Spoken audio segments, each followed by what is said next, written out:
नमस्कार। देश में हनुमान चालीसा को लेकर के बवाल मचा हुआ है। इससे हम सभी की भावनाएं आहत हो रही है। राज ठाकरे ने मस्जिदों से लाउडस्पीकर ना हटाने पर 3 मई से मस्जिदों के बाहर हनुमान चालीसा पढ़ने का ऐलान किया है। इसके बाद उद्धव ठाकरे की सरकार बौखला गई है।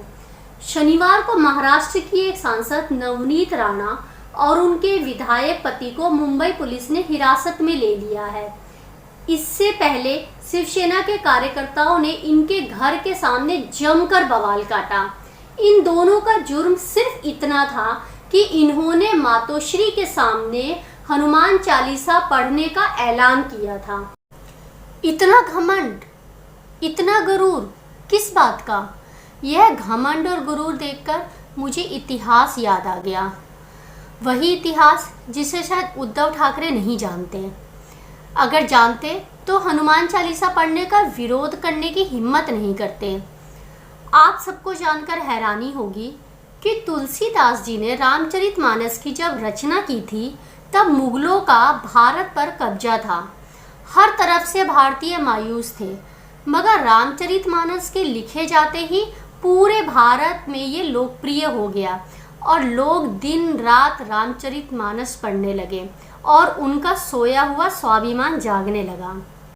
अकबर को जैसे ही इसका पता चला, उसने तुरंत अपने सैनिकों को भेजकर तुलसीदास जी को बंदी बनवा लिया।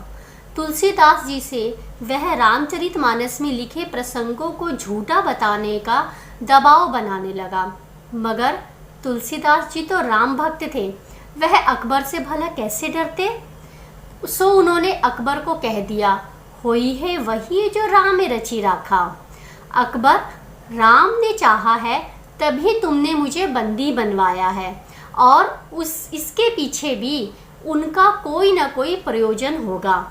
अगर मेरे राम चाहेंगे तभी मेरी मौत तुम्हारे आदेश पर होगी, अन्यथा तुम कितनी भी कोशिश कर लो मेरा कुछ नहीं बिगाड़ पाओगे। यह सुनकर अकबर पागल सा हो गया। उसके जीवन काल में बड़े से बड़े राजा उससे इस तरह से बात नहीं करते थे और एक निर्बल आदमी उसकी सत्ता को उसके सामने चुनौती दे रहा था। गुस्से में अकबर ने अपने सैनिकों को तुलसीदास जी को जेल में आजीवन कैद करने का आदेश दिया। तुलसीदास जी जेल में पहुँचे और वहीं पर उन्होंने हनुमान चालीसा की रचना की और उसका पाठ करने लगे। इसी बीच लाल किले पर बंदरों ने हमला शुरू कर दिया।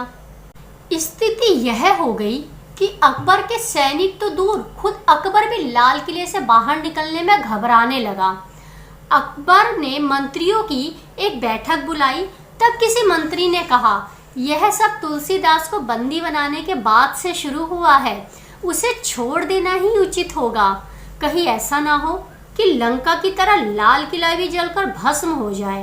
अकबर को भी लंका कांड और रावण के अंत की कहानी पता थी। उसने तुरंत आदेश दिया कि तुलसीदास जी को रिहा कर दिया जाए। यह आदेश तुलसीदास जी के लगातार हनुमान चालीसा करने के ठीक 108वें दिन के पाठ करने के बाद आया। हनुमान चालीसा में लिखा है, संकट कटे मिटे सब पीड़ा, जो सुमिरे हनुमत बलबीरा। साथ ही यह भी लिखा है, जो शत बार पाठ कर कोई, छूटे ही बंदी महासुख होई। तुलसीदास जी के छूटते ही हनुमान चालीसा देश भर में विख्यात हो गया। हर कोई संकट से बचने के लिए इसका पाठ करने लगा।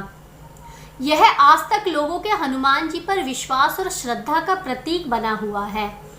अब जरा सोचिए, जिस हनुमान चालीसा के पाठ से अकबर कांप गया और तुलसीदास जी को उसे छोड़ना पड़ा, उस हनुमान चालीसा के पाठ को अगर कोई नेता या सरकार रोकना चाहे तो क्या रोक पाएगी? मुझे तो नहीं लगता। मेरा किसी सरकार या राजनीतिक दल से ना तो कोई रिश्ता है ना तो कोई विरोध है, लेकिन अगर कोई धर्म की हानि करने आए तो उसके विरोध में मैं जरूर बोलना चाहूँगी।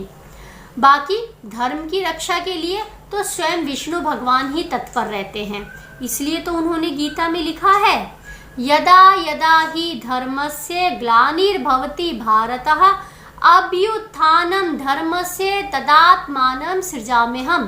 अर्थात हे भारत, जब धर्म की हानि और अधर्म की वृद्धि होती है तब तब मैं अपने रूपों को रचता हूँ, अर्थात साकार रूप में लोगों के सम्मुख प्रकट होता हूँ। कमेंट बॉक्स में जय बजरंगबली जरूर लिखिएगा। यह गुजारिश आपसे इसलिए है कि अगर देश विदेश में कोई भी बजरंगबली को चुनौती देने की सोच रहा हो तो उस व्यक्ति को बजरंगबली की ताकत का एहसास अवश्य होना चाहिए। चूकिएगा मत। इस वीडियो को ज़्यादा से ज़्यादा शेयर कीजिएगा ताकि इस धर्म युद्ध में आप भी एक धर्म योद्धा बन पाए।